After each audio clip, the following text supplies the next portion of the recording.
મારું નામ ગોહિલ સહદેવસિંહ ગણપતસિંહ, ગામ પાંચવડા, તાલુકો સિહોર, જિલ્લો ભાવનગર।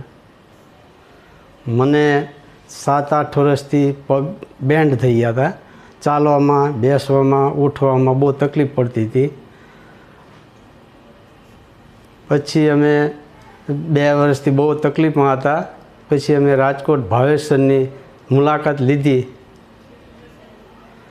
પછી અમે એક્સરે ભાવેશસરે અમને એક્સરે કરાવ્યા અને એક્સરે જોતાં સરે એવું કીધું કે 2 ગોઠણની ગાદી ફાટી ગઈ છે।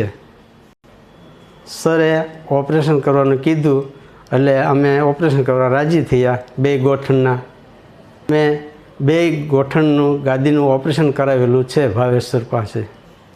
આજે 10 દિવસ પછી ઓપરેશનના હું ચાલી શકું છું, બેસી શકું છું અને સીડી પણ ચડી શકું છું। આ હોસ્પિટલમાં સ્ટાફની સર્વિસ બહુ સારી છે અને ભાવેશસરનું કામ બહુ સરસ છે।